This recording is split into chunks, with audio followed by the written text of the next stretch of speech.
Maligayang Pasko po sa bawat isa. Pwede po ba nating batiin ang ating mga katabi? Merry Christmas, kapatid, Ate Adria, Ate Angelica. Sa bawat isa na nandito sa kasama ko ngayon, Merry Christmas po. At para salamat po sa Panginoon sapagkat muli tatawid na naman ang isang tao na ramdam natin ang pagpoprotect at pag-ibig ng Panginoon sa atin. Amen? Amen! Alam nyo mga kapatid, ito yung nakakatuwa sa ating Panginoon. Maraming nangyari sa ating kapaligiran, sa ating mundo. May mga sakit na kumalat, o anumang mga nangyayari sa kapaligiran natin, pero yung grasya ng Panginoon, yung grace niya laging nandyan.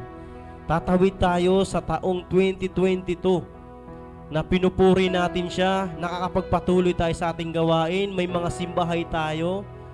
Amen? Amen. Nung nakaraang December 12, marami po tayong mga kapatid na nabaptize. Purihin si Panginoon. At alam niyo ba mga kapatid kung sino ang dahilan ng mga bagay na nangyari na yan? Ang Panginoong Hesus yan. Kaya iniimbita ko kayo, come! Lahat ng mga nanampalataya sa Panginoon and let us worship Him. Ibigay natin sa araw na ito ang pagpupuri na siya lamang ang deserve. Amen? Amen. Kaya po saan man tayong simbahay na naroon ngayon, let us close our eyes and let us pray.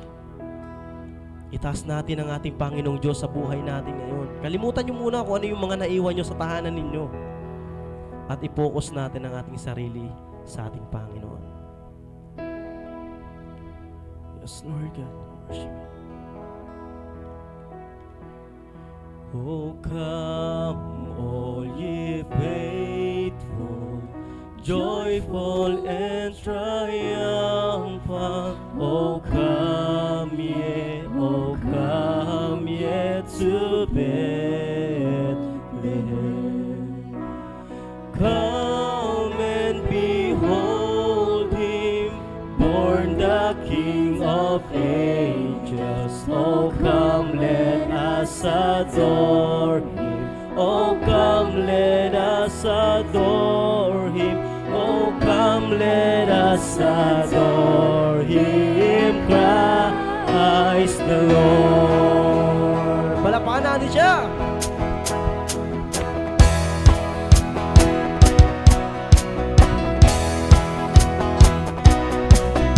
Oh, come, all ye faithful, joyful and triumphant. Oh, come ye to Bethlehem. Come and behold Him, born the King of ages. Oh, come, let us adore Him. Oh, come, let us adore Him. Oh, come, let us adore Him, Christ the Lord.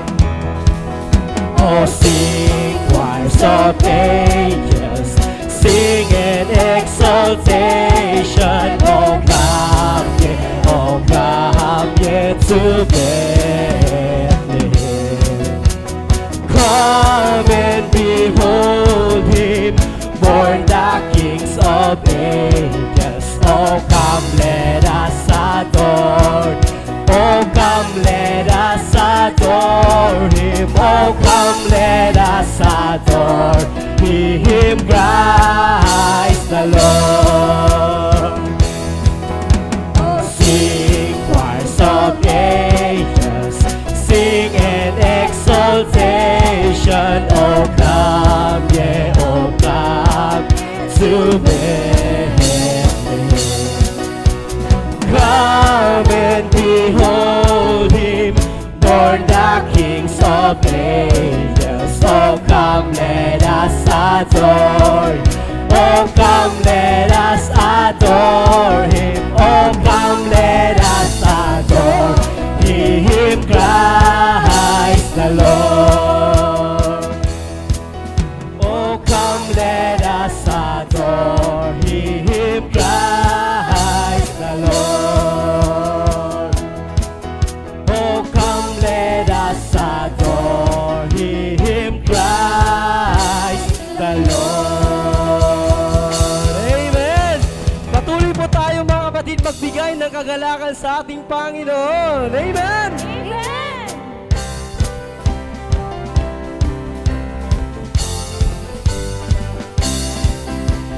Joy to the world, the Lord has come. Let earth receive her King. Let every heart prepare him room. And heaven nature sing, and heaven nature sing, and heaven nature sing. Joy to the earth, the Savior reigns. Let men their song employ. When fields and floods, rock hills and plains, repeat the sounding joy, repeat the sounding joy, repeat the sounding joy. No more the sins and sorrows cross, God turns in peace the ground. He comes to the King, His blessings flow. For us the cross is found, for us the cross is found, for us the cross is found. He runs the world with truth and grace, and makes the nations burn. The glory of God, His righteousness, and wonders of His love, and wonders of His love, and wonders of His love. Joy to the world, the Lord has come. Let earth receive her King. Let every heart prepare him room. And heaven nature sing, and heaven nature sing, and heaven and nature sing. And heaven and nature sing. And heaven and nature sing. Yes, Lord God! Talagang napakasaya po, Panginoon, sa piling ninyo. Thank you so much, Lord God, na nalaman namin, Panginoon, na pumunta ka dito para sa amin, Lord God, to save us. Iparamdam mo ang pagmamahal mo sa amin. And to knowing, Panginoon, Lord God, na malamin ang lahat ng rason, Lord God, ngayong araw ng Pasko ay Ikaw ang lahat ng rason, Panginoon, sa buhay namin, kung bakit patuloy kaming nagpupuri at nag-worship sa Inyo dahil Ikaw, Panginoon, ang rason, Lord God. Salamat po, Panginoon. Sambahin ka, takilain ang pangalan mo, Panginoon. Worship.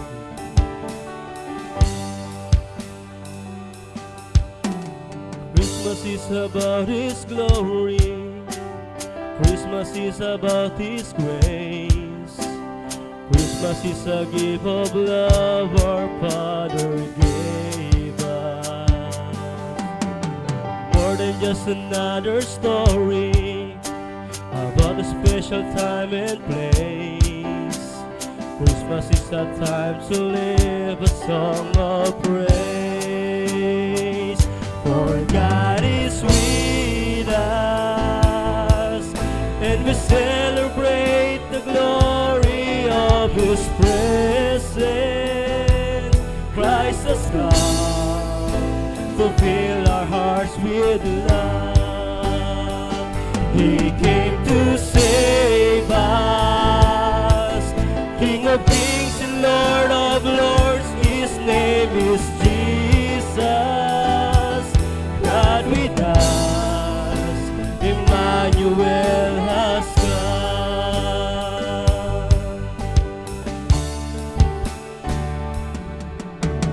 Angels fill the night with singing. God is reaching out to man, bringing us a gift of hope in Christ our Savior. More than just a time of giving, this is God's eternal plan, and Christmas is the reason we can sing again. For God is with us, and we celebrate the glory of His presence. Christ has come to fill our hearts with love. He came to save us, King of kings and Lord of lords. His God with us, Emmanuel has come. For God is with us, and we celebrate the glory of His presence. Christ has come to fill our hearts with love. He came to save us, King of kings and Lord of lords, His name is Jesus. God with us, Emmanuel has come. God with us, Emmanuel has come. God with us, Emmanuel has come. Yes, Lord God, patuloy kang sambahin, Panginoon. Patuloy na ihayag ang iyong kadakilaan sa buhay namin, Panginoon.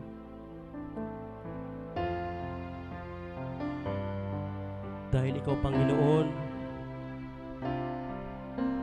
ang Diyos na walang katulad. Diyos noon, ngayon at napakailanman na hindi nagbabago sa Kanyang mga pangako, Panginoon.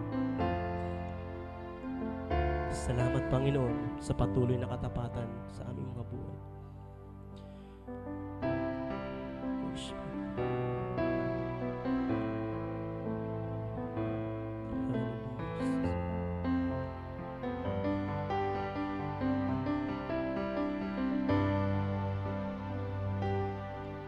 Sadyang kay buti ng ating Panginoon, magtatapat sa habang panahon, maging sa kabila ng aking pagkukulang, biyaya niya'y patuloy na laan. Katulad ng pagsinag ng itong araw, patuloy siyang nagbibigay tanglaw. Kaya sa puso ko't damdamin, katapatan niya'y aking pupurihin. Dakila ka, O Diyos, tapat ka ngang tunay, magmula pa sa ugat ng aming lahi. Mundo'y magunaw man, maaasahan kang lagi, maging hanggang wakas nitong buhay.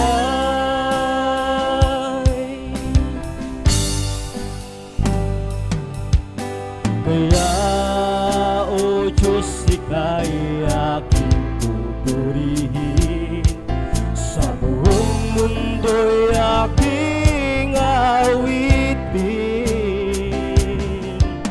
Dakila ang iyong katapatan, pag-ibig mo'y walang hanggan. Dakila ka, O Diyos, tapat ka ngang tunay, magmula pa sa ugat ng aming lahi. Mundo'y magunaw man, maaasahan kang lagi, maging hanggang wakas nitong buhay.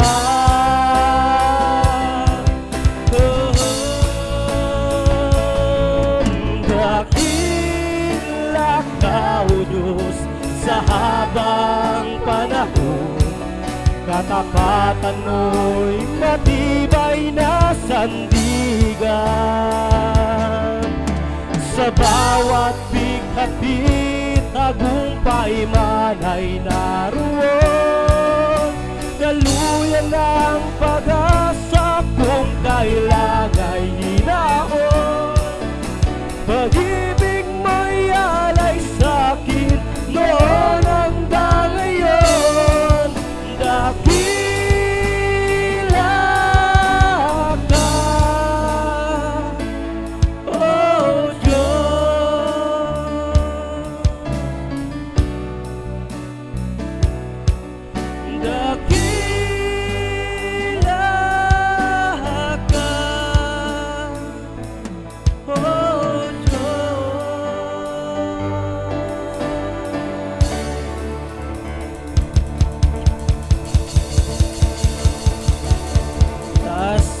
pangalan mo, dakilain ka, Panginoon. Sambahin ka. Ito po ang aming papuri, pasasalamat sa pangalan ni Jesus. Amen.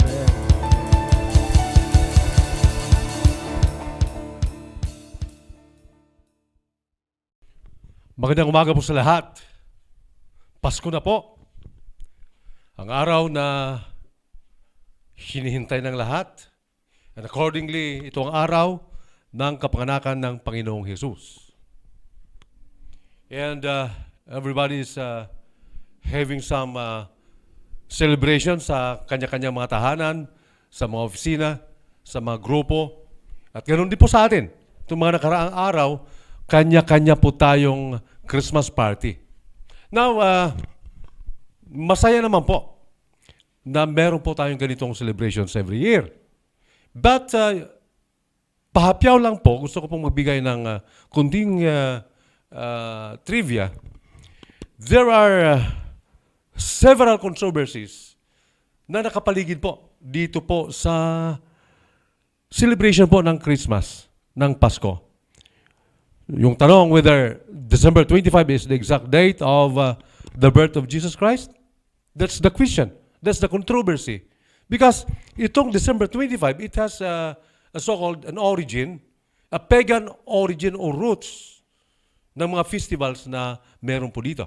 Because December 25, para sa mga early German people, in the German mythology, meron silang festival in honor of the sun god na ang pangalan ay si Odin.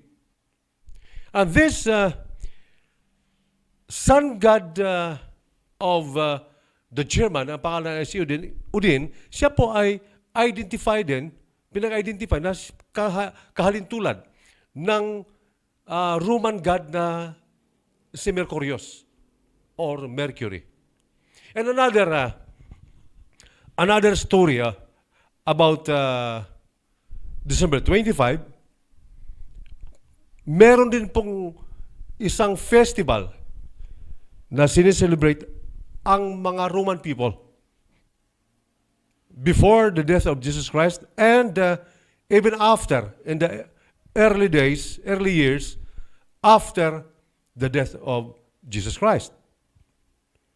Before Christ, and after the death of Jesus Christ, meron pong isang celebration din po on December 25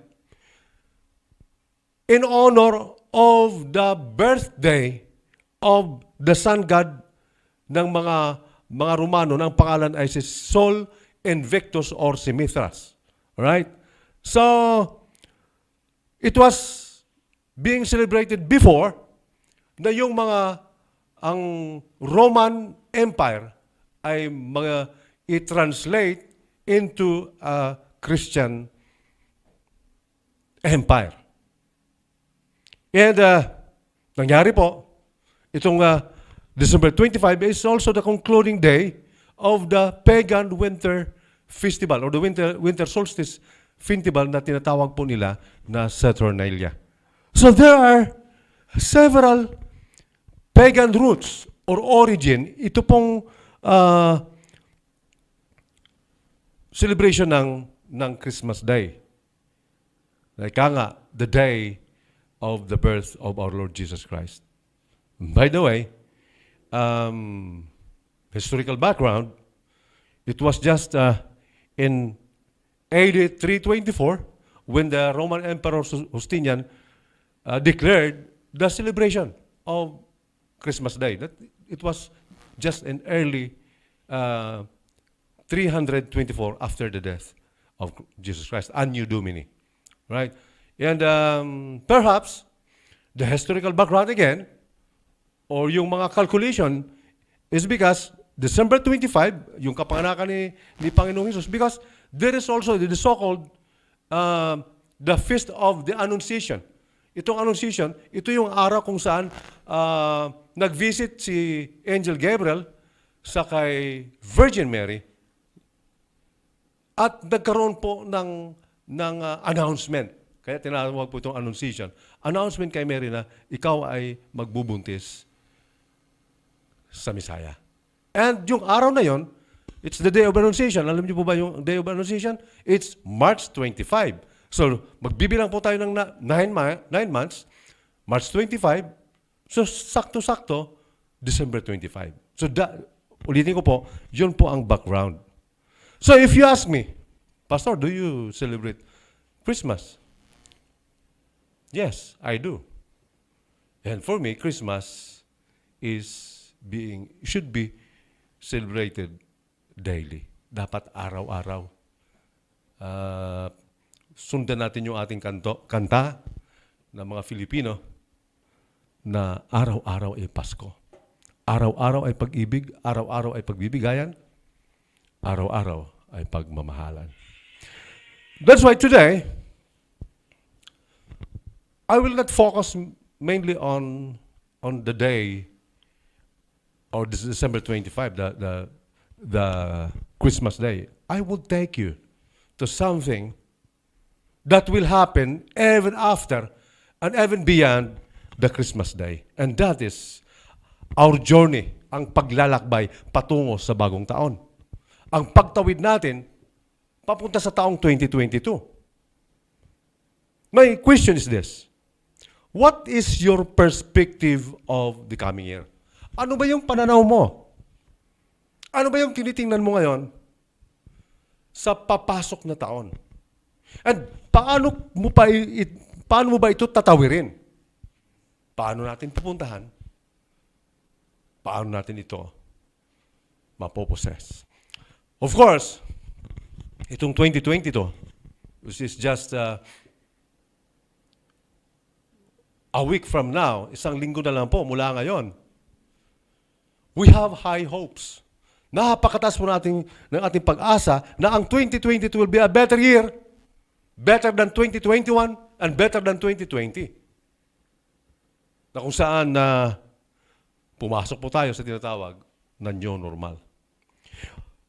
Ating inaasahan na ang taong 2022, babalik po tayo sa kung ano tayo bago yung pandemic ng COVID-19.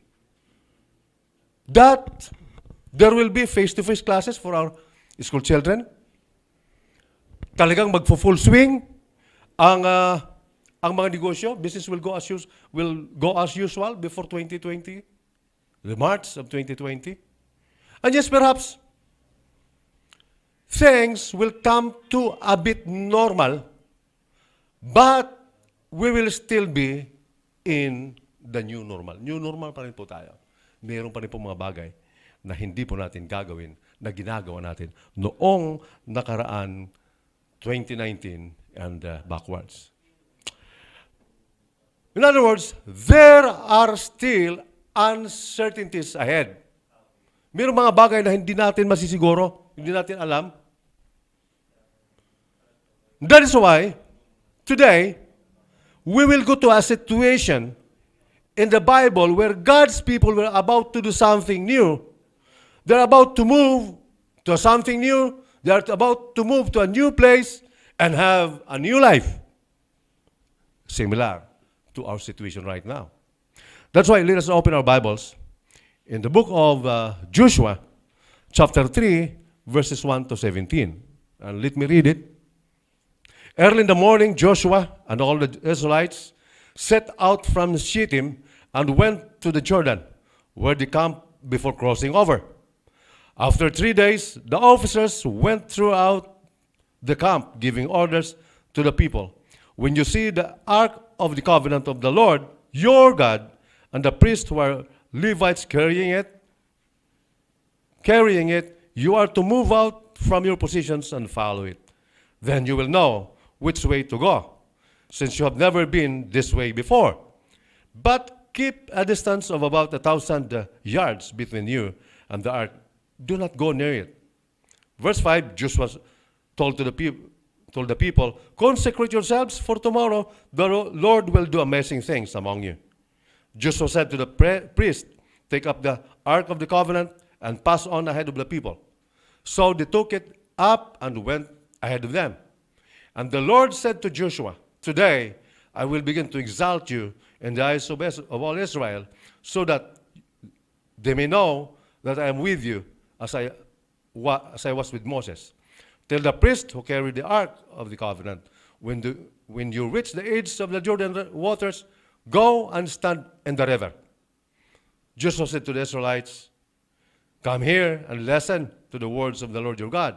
This is how you will know that the living God is among you, and that he will certainly drive out before you the Canaanites, Hittites, the Hivites, the Perizzites, the Girgashites, Amorites, and the Jebusites. See, the ark of the covenant of the Lord all the earth will go into the Jordan ahead of you. Now, then choose 12 men from the tribes of Israel, one from each tribe. And as soon as the priest who carried the ark of the covenant, the Lord of all earth, set forth in the Jordan, its waters flowing downstream will be cut off and stand up in a heap. So when the people broke camp to cross the Jordan, the priest carrying the ark of the covenant went ahead of them. Now the Jordan is at flood stage all during harvest. Yet as soon as the priest who carried the ark of the reached the Jordan, and their feet touched the water's edge, the water from upstream stopped flowing. It piled up in a heap a great distance away at a town called Edom in the vicinity of Zarethan, while the water flowing down to the sea of the Arabah, the salt sea, was completely cut off. So the people crossed over opposite Jericho. The priest who carried the ark of the covenant of the Lord stood firm on dry ground in the middle of the Jordan, while all Israel passed by until the whole nation had completed the crossing on dry ground. So binasa ko po, ano ba yung sitwasyon? What are the circumstances? Ano ba yung background? Ano ba yung konteksto? Well, the Israelites is up in this particular situation. They are up to something new. They are about to have a new life by possessing the land of promise. The land that has been promised by the Lord to Abraham, the land that has been promised by the Lord to Isaac and to Jacob. Ito na po yung panahon that they have to cross over sa kanilang kinalalagyan, papunta na doon sa lupa na kanilang aangkinin dahil ito ay pinangako ng Diyos. But before they can do that, bago nila maposes, bago sila magkaroon ng panibagong buhay, bago sila magkaroon ng bagong lugar, bagong lupain, ay kailangan muna nilang tawirin. They have to cross the Jordan River. They have to make a crossover.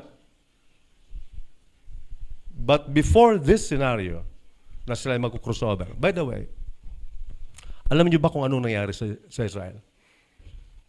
Before that day happened, itong Israel, ang bansang Israel, ay 40 taon, 40 years. They were wandering around in the wilderness, in the desert. Why? Because they disobeyed the Lord. Dahil sila ay nagrebelde sa Panginoon, Diyos. And the penalty, the punishment, they have to roam around the desert for 40 years.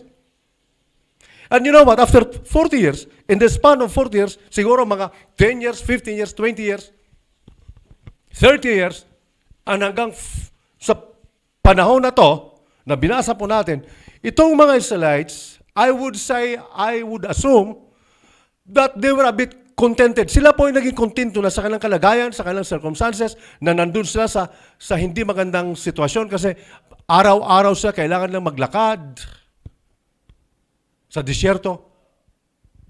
They were contented. Just wandering around. Kahit hindi nila mapuntahan, maabot ang pinapangako na lupa ng Panginoon para sa kanila. Why? Because daily, in 40 years' time, araw-araw sila ay namumulot ng mana araw-araw sila ay nanguhuli ng pugo. Yun po. And they were contented of the so-called status quo that they have. They are contented. But that's not what the Lord wanted to do to them. Ang Diyos ay may napakagandang plano. Merong kagustuhan, kalooban para sa kanila. Hindi kalooban ng Panginoon na sila ay manatili doon sa disyerto. Ang kalooban ng Panginoon ay magkaroon sila ng magandang buhay. That is why, on this situation, itong panahon na to, sa binasa natin, si Joshua na po ang leader nila. Why? Moses was already dead. And si Joshua, he is now the new leader of the Israelites. And Joshua ay binigyan po ng mandato ng Panginoon. God gave him a mandate, and that mandate is to lead the people of Israel to cross over to the promised land and to possess the promised land. The question is, gaano ba ito karami itong mga Israelites at this point in time? 100,000? 200,000? 500,000? Ako, I would assume, napakarami po. Bakit? Nung lumabas po itong mga Israelites sa Egypt, meaning 40 years before that day, before that event, alam niyo po ba kung kano karami yung mga Israelites na lumabas sa Egypt? In Exodus chapter 12, verse 37 to 39, tingnan po natin doon, ang sabi, merong 600,000 men hindi kasali ang mga bata at babae. Only the men. There are 600,000. Noong lumabas ang Israelites, ang mga Israelites from the slavery of Egypt. So, approximately isang conservative estimate, or I would say guesstimate. My guess is there are around 1.5 million Israelites, or perhaps 2 million Israelites nung lumabas po sila doon sa Egypt. Now, after 40 years, ilan na kaya sila? If yung, sabihin natin, 1.5, we have just to multiply them by 2. A very conservative, again, na guesstimate. My guess is that there are around 3 million people. Ang dami po nun. And for Joshua to lead these people papunta doon sa promised land, this is a very huge task. Napakalaki pong gawain ito. But the Lord told him that he can do it. He can surely do it. Why? Because, sabi ng Panginoon kay Joshua, in Joshua chapter 1, verse 5, no one will be able to stand up against you all the days of your life. As I was with Moses, so I will be with you. I will never leave you nor forsake you. This is the promise of the Lord kay Joshua. Ang sabi niya, you can do this. Itong napakalaking trabaho na to, itong napakabigat na trabaho na to, na nandyan sa'yo because you are now the leader of the Israelites people, of the Israelites, you can certainly do it because I will be with you. I will never leave you. I will never forsake you. Now, as the Lord has told him, tulad ng inutos ng Panginoon kay Joshua, ano na ngayon ang ginawa? Ano na yung mga hakbang ni Joshua? Upang sila ay makatawid papunta doon sa lupang ipinangako. What are the action steps of Joshua in crossing over to the promised land? Now, ito po yung gusto kong pagtuunan po natin ng pansin sa umagang ito. Joshua told the people. Number one, in Joshua chapter 3, verse 5, Joshua told the people, consecrate yourselves. So this is the marching order of Joshua told to the people. Consecrate yourselves.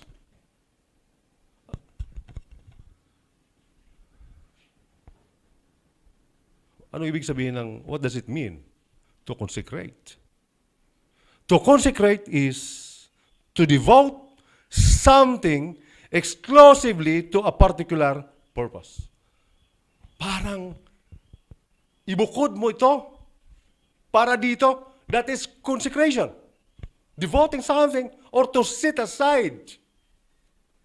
Another is to dedicate. Ibigay mo ito for this purpose. So, ang sabi ng Panginoon, consecrate yourselves. Joshua is saying, ibukod nyo ang inyong sarili.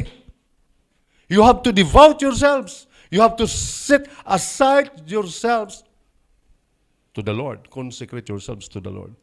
Why? Because, ang sabi niya, yung karugtong po ng chapter 5, na binasa ko, because the Lord is about to do amazing things among you. Gagawa po ang Panginoon ng kamangha-mangha, mga kakaiba, mga bagay na hindi normal. In other translations, in English translations, the Lord is about to do wonders. Wonders among you. So that's what the Lord, Joshua told to the people. Ito ang kanyang action steps. Consecrate yourselves. Because the Lord is about to do something great. Because the Lord is about to do something big, something amazing, something wonderful, something supernatural. Consecrate yourselves. Ibukod, devote, set aside,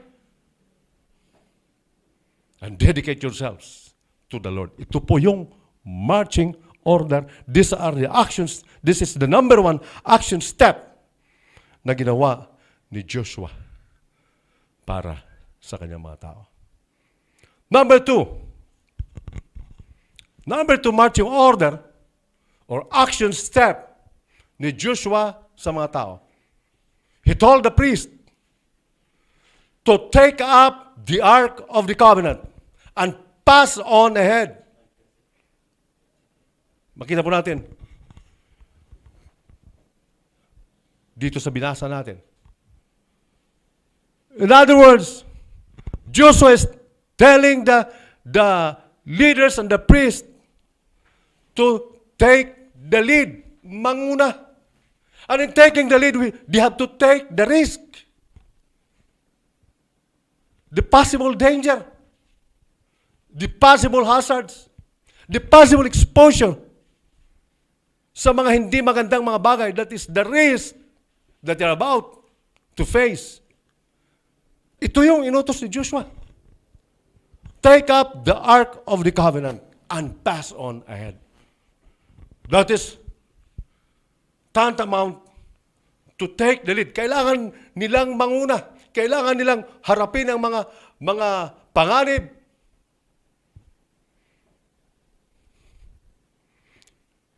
Of course, it was not an easy task. For the leaders, for the priest, nagawin po ito. But the story, if we have, that we have read, in verse 17, the whole nation crossed over on dry ground to opposite of the wilderness, doon po sa promised land. They were able to do it. It was amazing. Yes, very much amazing. Ang tindi po noon. Bakit? Tumawid po ang mga Israelites. Hindi po sila nakasakay ng bangka. Hindi po sila nakasakay ng barko to cross the Jordan River. But they were able to cross the Jordan River on dry ground. Imagine yourself to be in that particular situation. Isang river na malalim, the Jordan River, tapos bigla lang, naging dry ground, para siyang simentado na dadaanan mo at natawid mo. It was an experience of a lifetime that only obedient people ang siya pong makaka-experience po nito.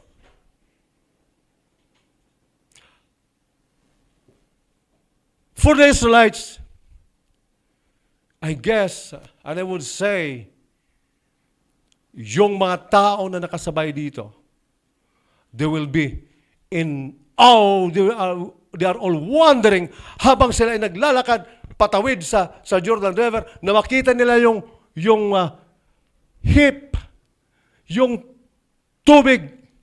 Ang sabi noon, ang mga leaders of Israel, the priest, he stepped on the waters. Yung tubig tumigil sa pagdaloy at makita nila na para itong pader na tubig. Put yourself in the situations, hindi pa ho tayo makakita ng pader na tubig. I haven't seen. That's why this is an experience of a lifetime. Na ang tubig tumigil sa pagdaloy at tumigil siya naging pader at yung mga tao tumatawid, naglalakad.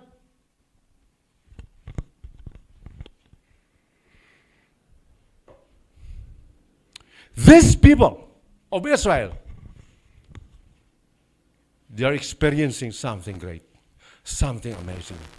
Because before that, sinunod nila ang utos ni Joshua to consecrate themselves. Consecrate yourselves because tomorrow I will do amazing things. And when the leaders of Israel take the lead, take the risk, step on the waters, amazing thing happens. Amazing thing did happen. The experience crossing Jordan River on dry ground. By the way, itong crossing a body of water, this is the second time. Pangalawa na po ito dahil there was a first time when the Israelites crossed over also a body of water. When they crossed the Red Sea, after na sila lumabas doon sa Egypt. Sila hinabol ng mga gustong pabalikin ni Pharaoh, ni King Pharaoh of Egypt. And the Lord gumawa ng kamangha-mangha sa pamagitan ni Moses. Ang pagkakaiba lang po, dahil dito si Moses, inunat niya lang kanyang tungkod at hinawi ng Diyos ang tubig, ang Red Sea, tumawid ang over 1 million Israelites. But itong mga tumawid sa Jordan River, lahat po ito hindi na po nakaranas. Hindi nila naranasan yung tumawid. Because yung mga edad 20 years and under, noong tumawid yung mga Israelites, ay halos patay na. Namatay na. Dahil sa kanilang pag-disobey sa Panginoon. And in this situation, there are only 2 persons na siyang naka-experience din ng pagtawid sa Red Sea. And that is Joshua and Caleb. And for Caleb and Joshua, yes, they have seen the hand of the Lord 40 years before. And today, in that particular day, ito sa kwento natin, muling naranasan ng 2 tao, si Joshua at si Caleb, ang lumakad sa dati dinadaluyan ng malakas na tubig. Wow! It was an experience that perhaps cannot be experienced again. It happened because the Lord did it. Nangyari po ito dahil gawa po ito ng Panginoon. This amazing thing happened because it is God who made it happen. However, bago po ito nangyari, meron pong inutos ang Panginoon sa pamagitan ni Joshua. He told the priest, the leaders, that they had to take the lead. Sila yung dapat mauna. They had to pass on ahead of the people. And they have to step on the waters first. By the way, that period, if you can see it, kung binasa po natin kanina, in verse 15, itong panahon na to, this is the stage, ito yung panahon na sobra talaga yung baha. This is a flood stage. Sobra talaga ang lakas ng tubig na pwedeng maanod ang mga taong tatawid doon. But the priest take the lead and step on the waters. They take the risk. When the priest, again, I would say, when the priest step on the waters, tumigil ang tubig sa pagdaloy. Tumigil. And it was for the priest, for the leaders of Israel, it was an experience of a lifetime. Amazing thing happened. And the 3 million people, all of them crossed over and started to possess the land. Hypothetical situation. When I say hypothetical situation, paano? Hypothetical question. Paano kung hindi tumawid? I mean, hindi sumunod itong mga leaders. Hindi sumunod itong mga priest sa utos ni Joshua sa kanila. What if? That is the hypothetical question. And what will be the hypothetical situation? I would say, perhaps, another 40 years in the wilderness. Pwedeng mangyari yung ganon? Pwedeng ma-experiencehan nila yung walang permanenteng tahanan, walang permanenteng posisyon, walang katiyakan sa buhay. If the leaders disobeyed the order, the marching order of Joshua. If the leaders disobeyed the action steps told by Joshua. That is why this morning, my challenge to each and every one of us, let us cross over to 2022 and possess 2022. The how? Paano? Gayahin lang po natin ang ginawa o inutos ni Joshua sa kanyang mga tao, to the Israelites. Number 1, let us consecrate ourselves. This is our part. Our part is to consecrate. Kailangan po nating ibukod ang ating sarili sa Panginoon. Consecrate ourselves in the Lord. That is our part. Meaning, take time with the Lord. Devote ourselves to the Lord. We have to set aside ourselves to the Lord. That is our part. Because in verse 5, it says, and the Lord will do amazing things. Ang bahagi, ang trabaho ng Panginoon ay ang gumawa ng kamanghamanghang bagay. Ang problema po sa atin, by the way, in the past years, tayo po ang gumagawa ng mga kamanghang bagay. Gusto natin gumawa, tayo mismo, ang gagawa ng kamanghamanghang bagay. Binabaliktad po natin yung equation. Trabaho yun ng Panginoon. Kay Lord yun. To do the impossible, to do the amazing things, to perform what is supernatural, kay Panginoon po yun. Hindi po natin yung trabaho. Our part is just to consecrate ourselves to Him.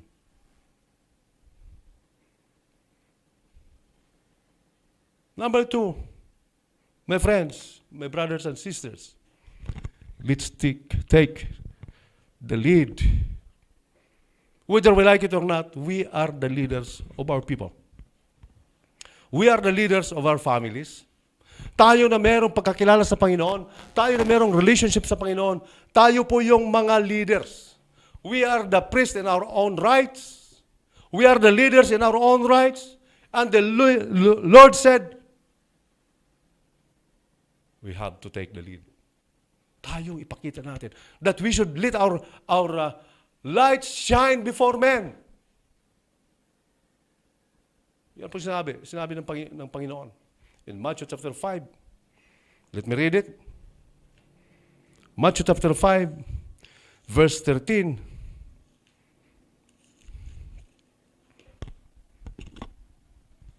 This is the marching order of the Lord Jesus Christ. You are the salt of the earth, but if the salt loses its saltiness, how can it be made salty again? It is no longer good for anything except to be thrown and trampled by men. And in verse 14, ito po yung sinabi, you are the light of the world. A city on the hill cannot be hidden. Let me read directly to verse 16. In the same way, let your light shine before men, that they may see your good deeds and praise your Father in heaven. We have to take the lead. We have to show our light before men. Ito yung bahagi natin. And let's take the risk. Let's take the first step. Tayo po yung manguna. Our people cannot cross over to the promised land. Our people cannot cross over to the 2022 na mayroong pinapangako ang Panginoon unless we go first. Let's cross over. Crossover means let's bring the people to a different kind of life. Bring them to a new beginning. Perhaps moving on to a life that is better than 2020. Better than 2021. And we can do that. Why? Just like the Lord said to Joshua, I will be with you. I will never leave you. I will never forsake you. 2022, yes, is coming. 2022, pasok ng January, mas lalo na pong magiging mainit po yung panahon ng politika. Maraming pangako. Maraming nagsasabi na ibibigay, mangunguna sa isang bagong bansa, isang bagong Pilipinas. Yes, perhaps it will happen. If there are people, mga politiko ngayon, na talagang sincere, totoo sa kanilang mga sinasabi. At alam mo, ang totoong magbibigay ng pag-asa sa ating bayan, sa ating mga pamilya, sa ating mga community, ay tayo po yan. You want to see amazing things to happen? You want to see supernatural things to happen? You want to see something different to happen? The Lord said through Joshua, consecrate yourselves. And the Lord will do amazing things. The Lord will do supernatural. The Lord will do something great. Something wonderful. Consecrate yourselves. And take the lead. Mauna po tayo sa ating panguna. Mga bagay na hindi natin nagawa noong una, tayo po yung manguna. At hayaan po natin ng Panginoon ang gumawa ng mga bagay na hindi natin kayang gawin. Nangyari po sa kay Joshua, they were able to cross over to the promised land because they obeyed the Lord. For this 2022, let's cross over to 2022. Let's bring our people to 2022 to the promise of the mga pag-asa na ating tinatanaw. Sundin natin ang Panginoon. Ibukod po natin ating sarili sa Kanya. Pangunahan natin ang mga tao. Yung kapamilya mo na hindi pa nakakilala sa Panginoon, na wala pang relationship sa Panginoon, wala pang totoong relationship, wala pang totoong pagkakilala sa Panginoon, upang makakilala siya ng totoo at magkaroon ng totoong relationship sa Panginoon, ikaw po yung dapat manguna.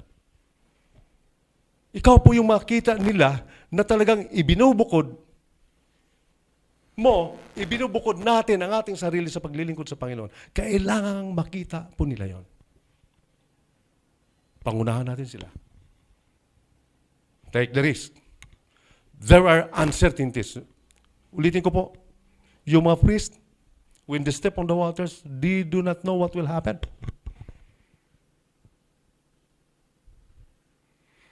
Perhaps in their hearts, merong mga kaba, merong mga pag-alinlangan, merong mga agam-agam, paano na lang kung sila ay ano rin. The same with us. Yes. We don't know what holds on to 2022. We don't know what holds on to the tomorrows. But you know what? It is our God, my God and your God, ang siya pong may hawak ng 2022. My God and your God, siya pong may hawak ng ating kinabukasan. At siyang nagsasabi, just move on. Consecrate yourselves. Let your light shine before men. And He will be glorified. God will do amazing things for your family, for you and for your family, for your community. The Lord will do amazing things in our community. Because yan po ang Kanyang gustong gawin. Gawin po natin ang ating parte. Let's move out. Let's cross over to 2022 with high hopes and with faith, because the Lord is with us. And He said, I will never leave you. I will never forsake you. Tayo po'y manalangin. Oh, most gracious Heavenly Father, thank you so much. And again, through your word today, ipinakita mo po na tunay, ikaw ang Diyos na kakaiba ka. Ikaw ang Diyos ng mga imposible. Pinatawid mo ang milyon-milyong mga tao sa isang river. Ginawa mo pong parang pader ang tubig. It was just awesome. It was amazing, Father God. At Panginoon, hindi ka po nagbabago. You are the same. Yesterday, today, and forevermore. Gagawa ka at gagawa ng mga bagay na kamanga-manga. And that's why, for us, Father God, we are looking forward with high hopes. We are looking forward with faith na sa aming mga buhay sa pagpasok ng taong 2022, amazing things will happen in our families, in our communities. Thank you so much, Lord. We bless your name. We give you glory. In the name of Jesus. Amen and amen.